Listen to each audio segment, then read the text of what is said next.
한국타이어 산재예비에 간사하러 계시죠? 예. 네, 이 피해자들과 함께 이 문제를 쭉 다뤄오셨는데 지금 들은 사측의 주장에서 부당하다고 생각하시는 것을 간단하게 요약해서 좀 말씀해 주시죠. 예, 너무 많은데요.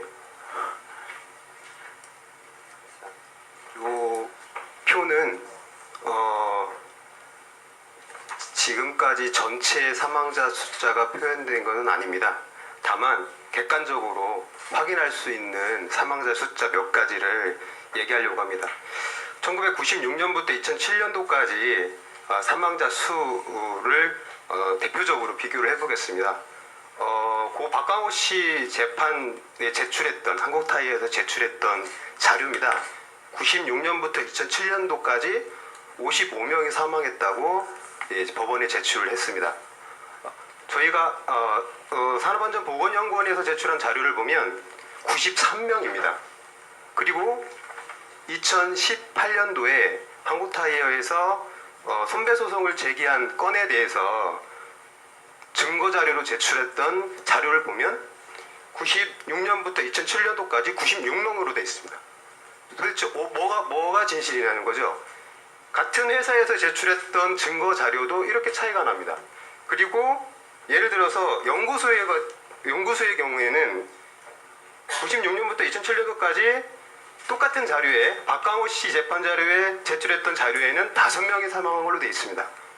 산업안전보건연구원에서 제출한 자료에는 3명으로 되어 있습니다.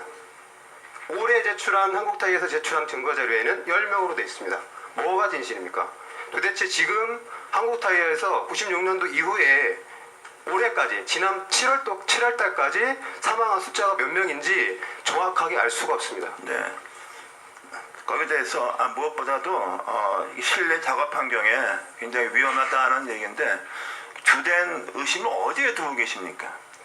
유해물질 문제입니다. 아까 2008년도, 2009년도에 역학조사에서 원인이 다 밝혀졌다고 말씀을 하셨는데 사실상은 유해물질은 배제하고 역학조사가 진행이 됐습니다.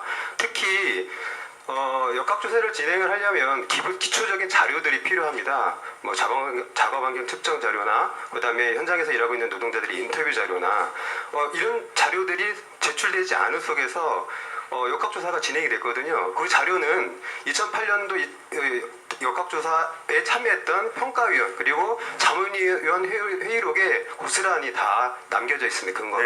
네. 그러니까 2008년에 그 보고서는 문제가 많기 때문에 인정할 수 없다는 입장이시죠. 예, 맞습니다. 그리고 그 당시 참여했던 자문위원 평가위원들도 그 보고서의 정확성에 대해서는 굉장히 유보적이거나 비판적이었다는 그런 입장이시죠? 예, 맞습니다. 당시의 회의록을 보면 네. 그건 정확하게 알 수 있습니다. 네.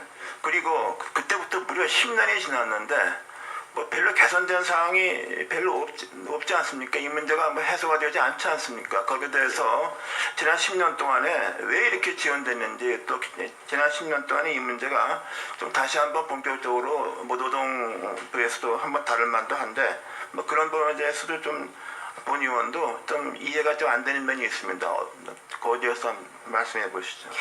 예, 우선 한국타이어 노동자 집단 사망 문제가 본격적으로 알려진 것은 2007년입니다. 네.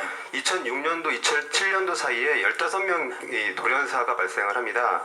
그때 언론에 공개가 됐고 그로 인해서 2007년도부터 역학조사가 진행이 돼서 2008년도 2월에 역학조사 발표가 되었죠.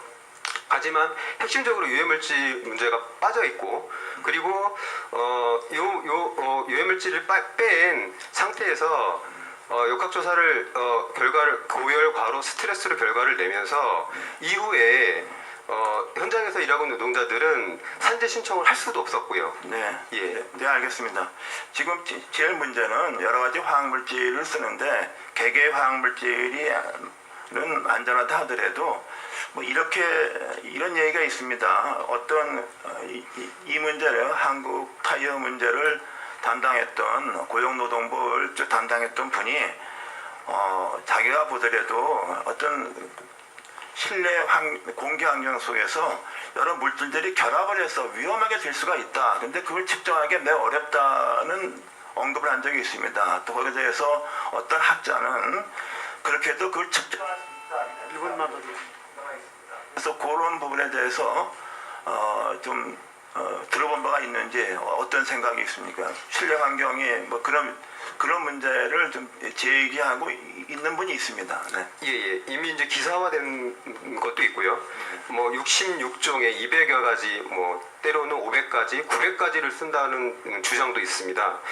분명한 것은 지금 이제 자가환경 측정을 하더라도 기준치 이하기 때문에 문제가 없다라고 얘기하는데, 작년 2017년도 고 안일권 씨 손배 소송에서 유족들이 승소했었던 이유는 국제 기준이 이미 있고, 그리고 누적 지수를 적용을 해야 된다는 겁니다. 노출 누적 지수를 적용을 해서 이 문제, 유해물질 문제를 접근을 해야 되는데, 기준치 미만이라고 해서 그거를 검토를 안 했다는 거죠. 네, 이제 그 마지막으로 간단하게 못하신 말씀 해주시죠. 네, 그리고 마무리.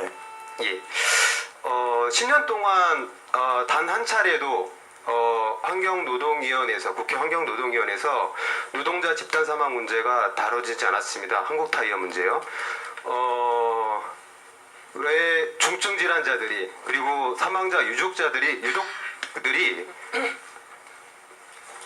집단 사망 문제, 유해물질 문제에 진상규명 활동을 해야 되는지 도저히 이해할 수가 없습니다.